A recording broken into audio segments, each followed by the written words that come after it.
Chapter 1. Introduction. The man who thought is into partnership with Thomas A. Edison.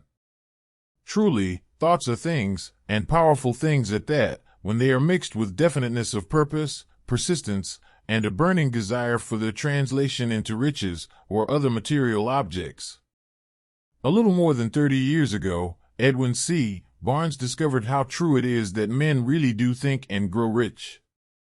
His discovery did not come about at one sitting. It came little by little, beginning with a burning desire to become a business associate of the great Edison. One of the chief characteristics of Barnes' desire was that it was definite. He wanted to work with Edison, not for him. Observe, carefully, the description of how he went about translating his desire into reality, and you will have a better understanding of the 13 principles which lead to riches.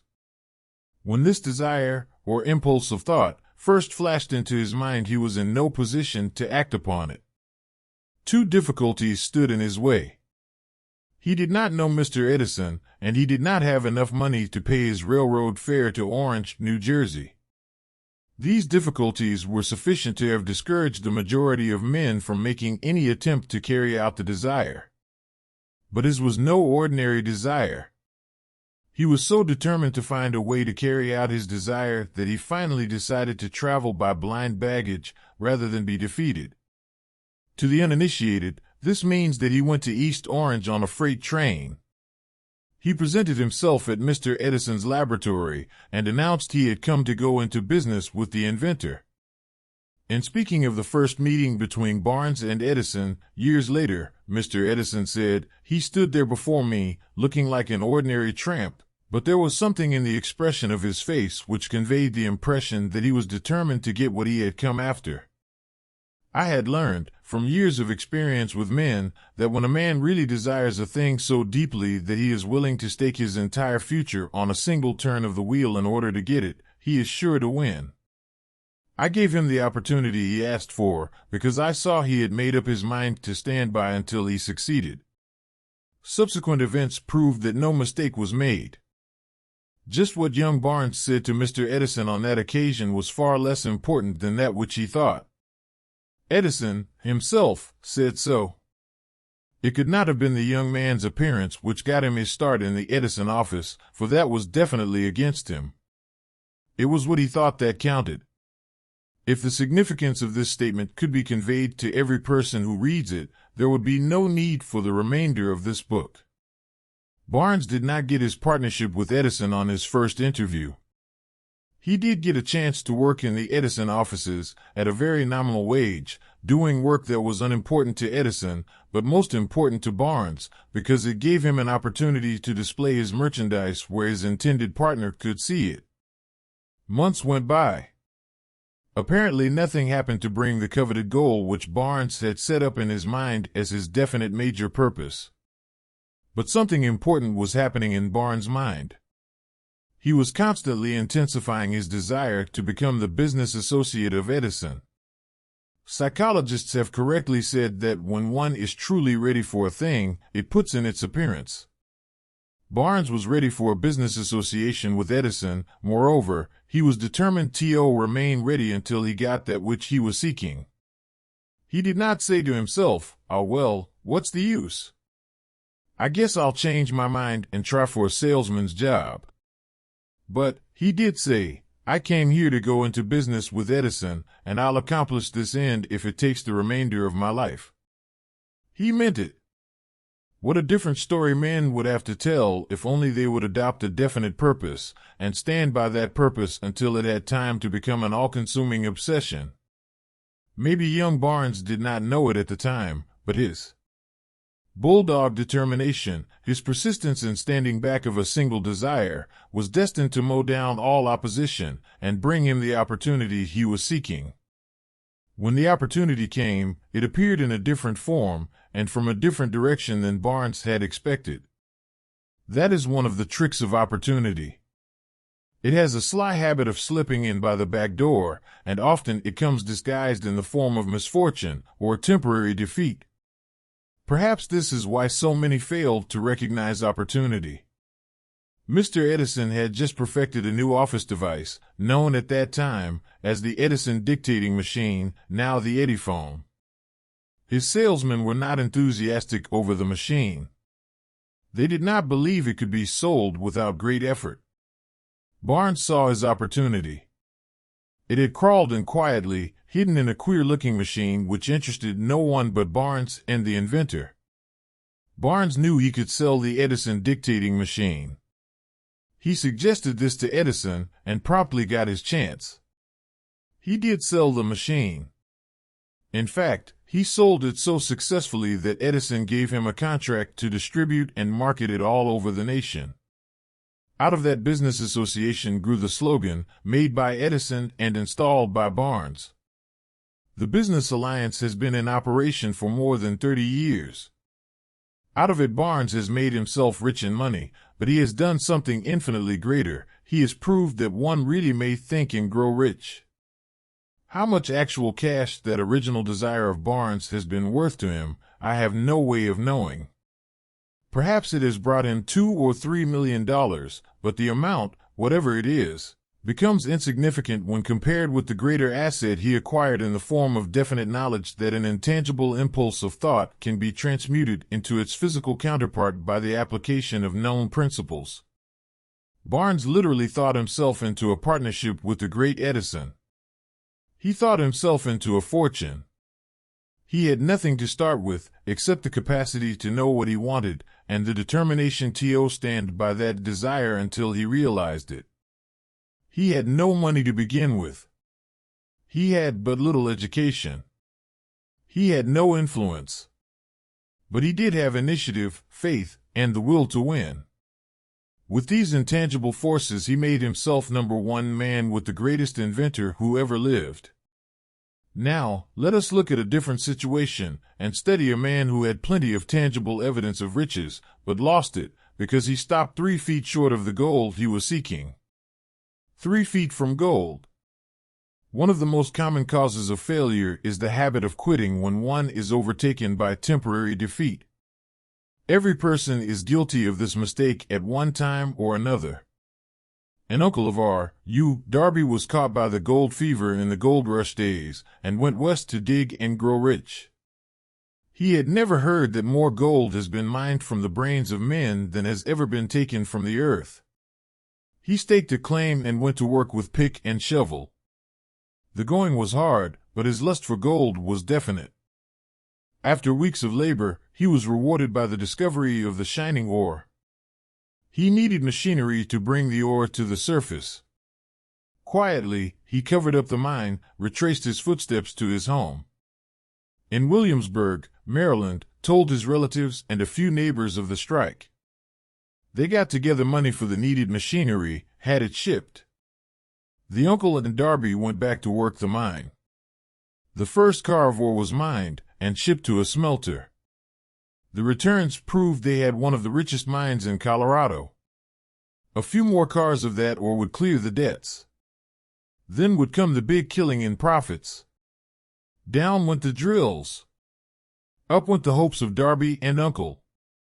Then something happened. The vein of gold ore disappeared.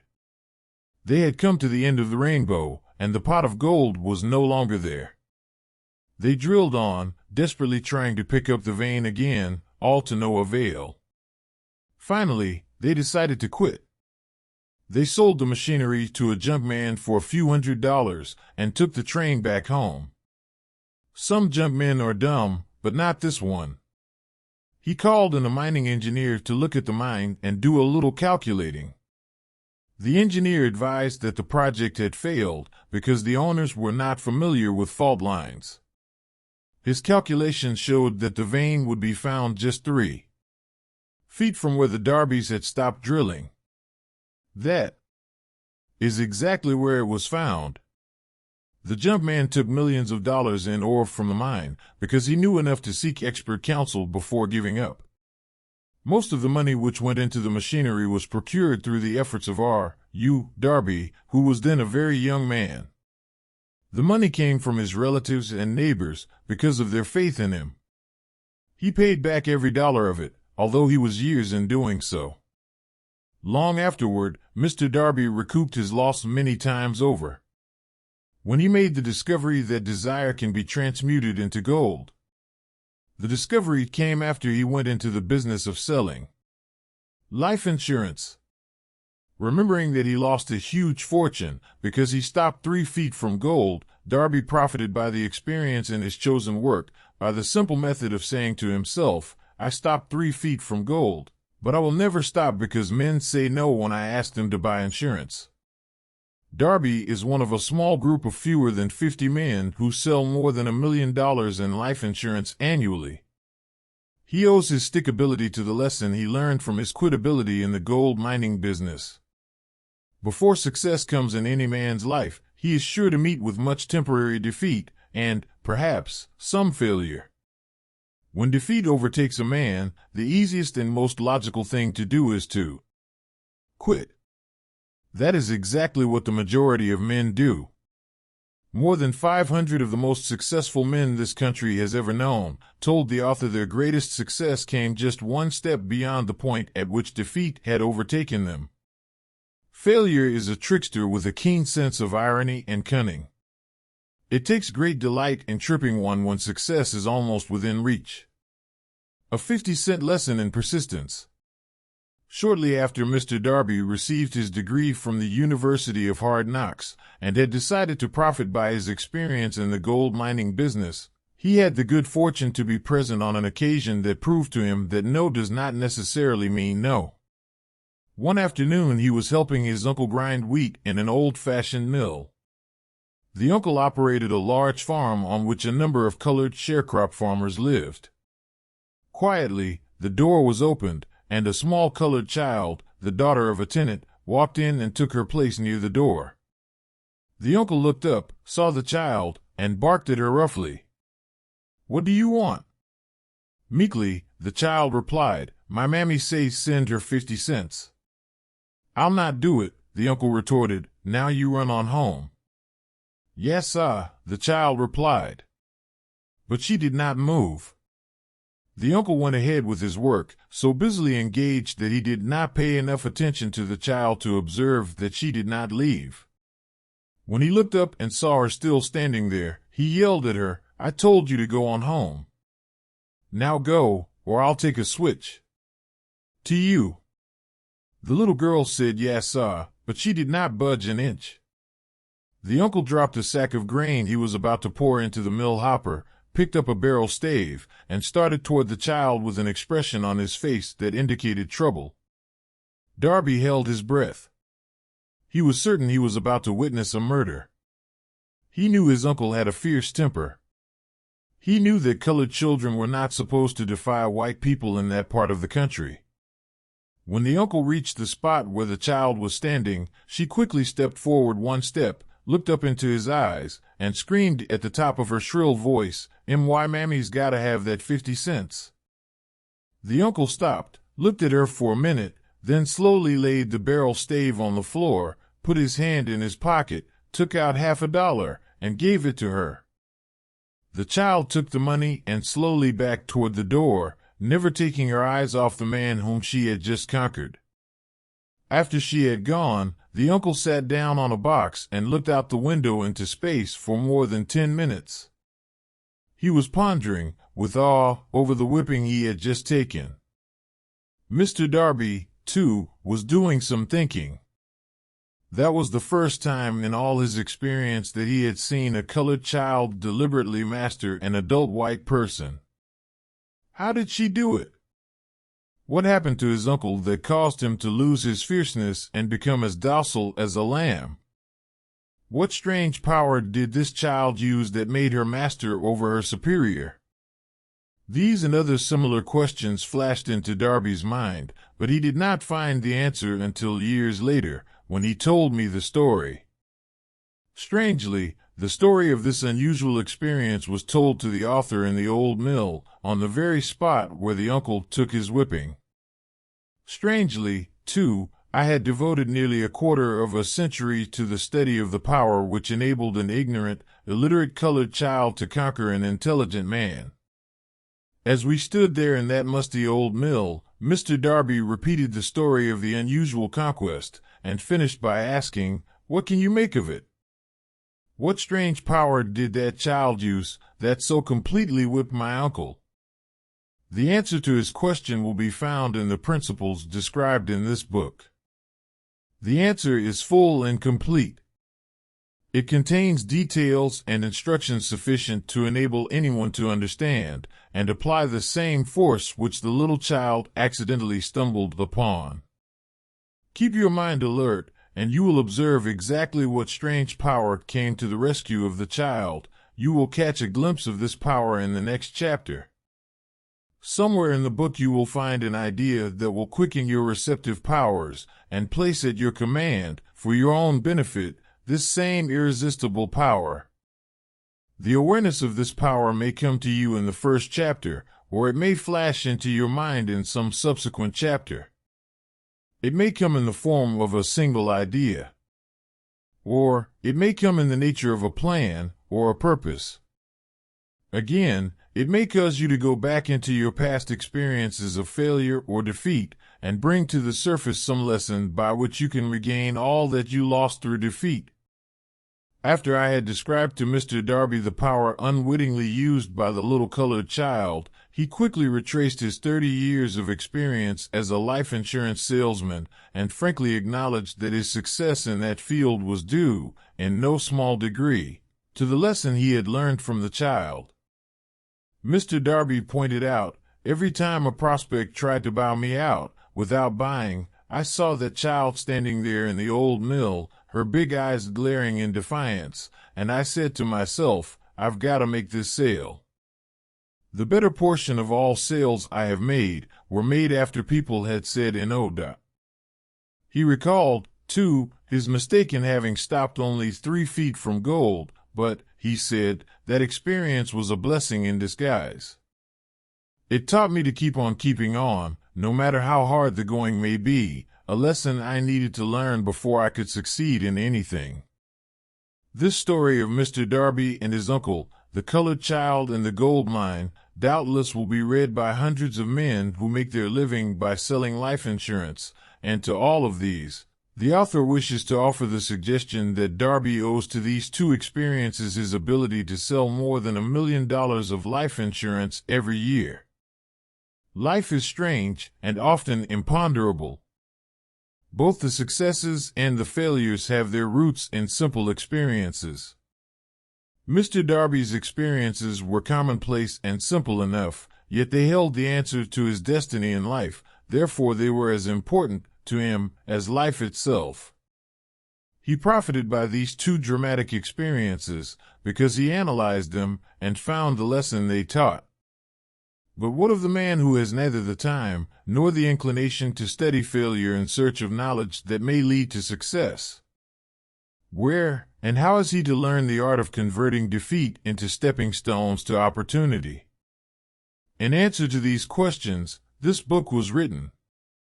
The answer called for a description of 13 principles, but remember, as you read, the answer you may be seeking to the questions which have caused you to ponder over the strangeness of life may be found in your own mind through some idea, plan, or purpose which may spring into your mind as you read. One sound idea is all that one needs to achieve success. The principles described in this book contain the best and the most practical of all that is known concerning ways and means of creating useful ideas. Before we go any further in our approach to the description of these principles, we believe you are entitled to receive this important suggestion. When riches begin to come, they come so quickly, in such great abundance, that one wonders where they have been hiding during all those lean years. This is an astounding statement, and all the more so when we take into consideration the popular belief that riches come only to those who work hard and long. When you begin to think and grow rich, you will observe that riches begin with a state of mind, with definiteness of purpose, with little or no hard work. You, and every other person, ought to be interested in knowing how to acquire that state of mind which will attract riches. I spent 25 years in research analyzing more than 25,000 people, because I, too, wanted to know how wealthy men become that way. Without that research, this book could not have been written. Here take notice of a very significant truth, viz. The business depression started in 1929 and continued on to an all-time record of destruction until sometime after President Roosevelt entered office. Then the depression began to fade into nothingness. Just as an electrician in a theater raises the lights so gradually that darkness is transmuted into light before you realize it, so did the spell of fear in the minds of the people gradually fade away and become faith. Observe very closely. As soon as you master the principles of this philosophy and begin to follow the instructions for applying those principles, your financial status will begin to improve, and everything you touch will begin to transmute itself into an asset for your benefit. Impossible? Not at all. One of the main weaknesses of mankind is the average man's familiarity with the word impossible. He knows all the rules which will not work. He knows all the things which cannot be done. This book was written for those who seek the rules which have made others successful and are willing to stake everything on those rules. A great many years ago, I purchased a fine dictionary. The first thing I did with it was to turn to the word impossible and neatly clip it out of the book. That would not be an unwise thing for you to do. Success comes to those who become success conscious. Failure comes to those who indifferently allow themselves to become failure conscious. The object of this book is to help all who seek it to learn the art of changing their minds from failure consciousness to success consciousness. Another weakness found in altogether too many people is the habit of measuring everything and everyone by their own impressions and beliefs. Some who will read this will believe that no one can think and grow rich. They cannot think in terms of riches because their thought habits have been steeped in poverty, want, misery, failure, and defeat. These unfortunate people remind me of a prominent Chinese who came to America to be educated in American ways. He attended the University of Chicago. One day President Harper met this young Oriental on the campus, stopped to chat with him for a few minutes, and asked what had impressed him as being the most noticeable characteristic of the American people. "Why," the Chinaman exclaimed, "the queer slant of your eyes. Your eyes are off slant. What do we say about the Chinese? We refuse to believe that which we do not understand.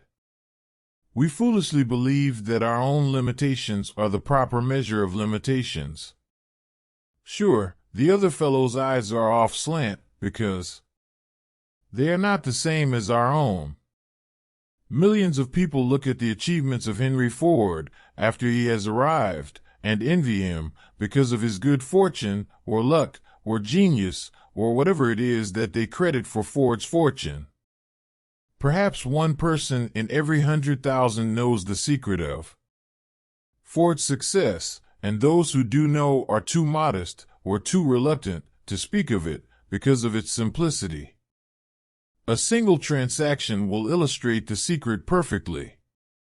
A few years back, Ford decided to produce his now famous V8 motor. He chose to build an engine with the entire 8 cylinders cast in one block, and instructed his engineers to produce a design for the engine. The design was placed on paper, but the engineers agreed, to a man, that it was simply impossible to cast an 8-cylinder gas engine block in one piece. Ford said, "Produce it anyway." "But," they replied, "it's impossible." "Go ahead," Ford commanded, "and stay on the job until you succeed, no matter how much time is required." The engineers went ahead. There was nothing else for them to do if they were to remain on the Ford staff. 6 months went by, nothing happened. Another 6 months passed, and still nothing happened. The engineers tried every conceivable plan to carry out the orders, but the thing seemed out of the question, impossible. At the end of the year, Ford checked with his engineers, and again they informed him they had found no way to carry out his orders. "Go right ahead," said Ford. "I want it, and I'll have it." They went ahead, and then, as if by a stroke of magic, the secret was discovered. The Ford determination had won once more. This story may not be described with minute accuracy, but the sum and substance of it is correct. Deduce from it, you who wish to think and grow rich, the secret of the Ford millions, if you can. You'll not have to look very far. Henry Ford is a success because he understands and applies the principles of success. One of these is desire, knowing what one wants. Remember this Ford story as you read, and pick out the lines in which the secret of his stupendous achievement have been described. If you can do this, if you can lay your finger on the particular group of principles which made Henry Ford rich, you can equal his achievements in almost any calling for which you are suited. You are the master of your fate, the captain of your soul, because when Henley wrote the prophetic lines, "I am the master of my fate, I am the captain of my soul," he should have informed us that we are the masters of our fate, the captains of our souls, because we have the power to control our thoughts. He should have told us that the ether in which this little earth floats, in which we move and have our being, is a form of energy moving at an inconceivably high rate of vibration, and that the ether is filled with a form of universal power which adapts itself to the nature of the thoughts we hold in our minds, and influences us, in natural ways, to transmute our thoughts into their physical equivalent. If the poet had told us of this great truth, we would know why it is that we are the masters of our fate, the captains of our souls. He should have told us, with great emphasis, that this power makes no attempt to discriminate between destructive thoughts and constructive thoughts, that it will urge us to translate into physical reality thoughts of poverty, just as quickly as it will influence us to act upon thoughts of riches. He should have told us, too, that our brains become magnetized with the dominating thoughts which we hold in our minds, and, by means with which no man is familiar, these magnets attract to us the forces, the people, the circumstances of life which harmonize with the nature of our dominating thoughts. He should have told us that before we can accumulate riches in great abundance, we must magnetize our minds with intense desire for riches, that we must become money conscious until the desire for money drives us to create definite plans for acquiring it. But, being a poet, and not a philosopher, Henley contented himself by stating a great truth in poetic form, leaving those who followed him to interpret the philosophical meaning of his lines. Little by little, the truth has unfolded itself, until it now appears certain that the principles described in this book hold the secret of mastery over our economic fate. We are now ready to examine the first of these principles. Maintain a spirit of open-mindedness, and remember as you read, they are the invention of no one man. The principles were gathered from the life experiences of more than 500 men who actually accumulated riches in huge amounts, men who began in poverty, with but little education, without influence. The principles worked for these men. You can put them to work for your own enduring benefit. You will find it easy, not hard, to do. Before you read the next chapter, I want you to know that it conveys factual information which might easily change your entire financial destiny, as it has so definitely brought changes of stupendous proportions to two people described. I want you to know, also, that the relationship between these two men and myself is such that I could have taken no liberties with the facts, even if I had wished to do so. One of them has been my closest personal friend for almost 25 years, the other is my own son. The unusual success of these two men, success which they generously accredit to the principle described in the next chapter, more than justifies this personal reference as a means of emphasizing the far-flung power of this principle. Almost 15 years ago, I delivered the commencement address at Salem College, Salem, West Virginia. I emphasized the principle described in the next chapter with so much intensity that one of the members of the graduating class definitely appropriated it and made it a part of his own philosophy. The young man is now a member of Congress and an important factor in the present administration. Just before this book went to the publisher, he wrote me a letter in which he so clearly stated his opinion of the principle outlined in the next chapter that I have chosen to publish his letter as an introduction to that chapter. It gives you an idea of the rewards to come. My dear Napoleon, my service as a member of Congress having given me an insight into the problems of men and women, I am writing to offer a suggestion which may become helpful to thousands of worthy people.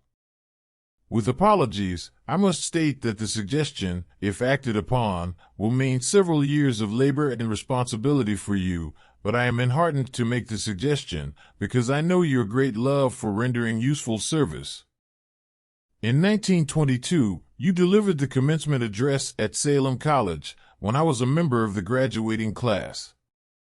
In that address, you planted in my mind an idea which has been responsible for the opportunity one now have to serve the people of my state, and will be responsible, in a very large measure, for whatever success I may have in the future.